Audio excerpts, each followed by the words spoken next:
সরাসরি যুক্ত হবেন সহকর্মী সাদ্দাম হোসেন। সাদ্দাম, নিশ্চয়ই শুনতে পাচ্ছেন সাভারে যে মরদেহ দুটি যে পাওয়া গেছে সেটির পরিচয় এখন পর্যন্ত পাওয়া গেছে কিনা এবং এ বিষয়ে পুলিশ ও স্থানীয়রা আসলে কি বলছেন?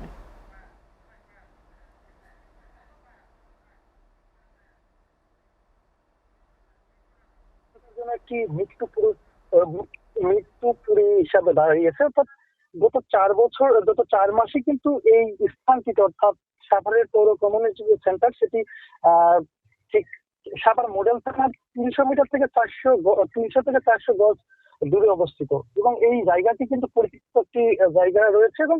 এইখানে গত 4 মাসে 5টি মৃতদেহ উদ্ধার করেছেন। এটিকে নিয়ে কিন্তু প্রশাসনের তরফ থেকে কিন্তু বিভিন্ন সময় আমরা মুখরোচক কিছু আহ, আহ, আহ, ব্যবস্থা গ্রহণ করা দেখেছি, কিন্তু কার্যরত কিন্তু পর্যায়ক্রমে এই জায়গাটিতে গত 4 মাসে আমরা দেখেছি যে 5টির মতো লাশ উদ্ধার হয়েছে এবং আজ বেলা দুপুরটায় কিন্তু আমরা যতটুকু জানতে পেরেছি যে স্থানীয়, অর্থাৎ সাভার কলেজের এক শিক্ষার্থী, তিনি প্রসাদে কথা বলে তিনি যখন আগে আসেন ঠিক ওই পরিত্যক্ত জায়গার আগের জায়গার দিকে, এবং তার পরক্ষণে কিন্তু তিনি একটি পুরা গন্ধ নাকে পান এবং পরক্ষণে তিনি ভিতরে সামনে এগোলে তার মনের মধ্যে যদি কোনো কৌতূহল বাড়ে এবং তিনি এগিয়ে যান এবং পরবর্তীতে তিনি দেখতে পান ওই পরিত্যক্ত জায়গাটিতে দুটি অর্থাৎ লাশ পুরানো অবস্থায় রয়েছে এবং তিনি পরক্ষণে 999 ফোন দেন এবং সাথে সাথে কিন্তু এখানকার যে থানা পুলিশ ছিলেন তারা কিন্তু ঘটনাস্থলে আসেন এবং এই স্থানটিতে কিন্তু এখন পর্যন্ত প্রশাসন রয়েছেন এবং সংবাদ কর্মীরা কিন্তু রয়েছেন এবং পাশাপাশি এখন পর্যন্ত এই লাশের অবস্থা যদি বলে রাখি যে এই একটি একটি একটি শিশু এবং একজন মহিলার মৃতদেহ এখন পর্যন্ত কিন্তু জানা গেছে এবং এই এই অর্থাৎ এই পুরা দেহ, অর্থাৎ মৃতদেহের যে দুটি লাশ, এই লাশের শনাক্ত করতে কিন্তু এই ক্রাইম ইনভেস্টিগেশন যে টিমটি রয়েছে তাদেরকে খবর দেওয়া হচ্ছে এবং তাদের অপেক্ষায় রয়েছেন যে এখানকার পুলিশ এবং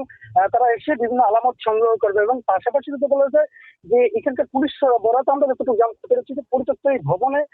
পুরো দুটি মৃতদেহ থাকার দেখে স্থানীয়, অর্থাৎ এখানকার শিক্ষার্থী তিনি জানান 999 এবং তখন এই ঘটনাস্থলে কিন্তু পুলিশ আসেন এবং এখানকার স্থানীয়দের দাবি যে এর আগেও একই ভবনে একাধিক মৃতদেহ উদ্ধার করা হলো কার্যকর কোনো ব্যবস্থা গ্রহণ করা হয়নি। অর্থাৎ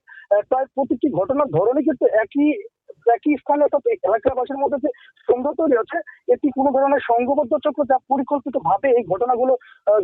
ঘটাতে পারে বলে তারা বলছেন এবং গত 3 মাসে এই একই স্থানে প্রায় 3টির বেশি লাশ উদ্ধার করা হয় এবং আজ অর্থাৎ এখানে কিন্তু দুটি পুরা মৃতদেহ কিন্তু উদ্ধার করা হয়েছে এবং এটিকে ঘিরে কিন্তু এই এলাকাটিতে পৌর এলাকার, অর্থাৎ এই কমিউনিটি এলাকার কিন্তু একটি থমথম অবস্থা বিরাজ করছে এবং এ ব্যাপারে আমি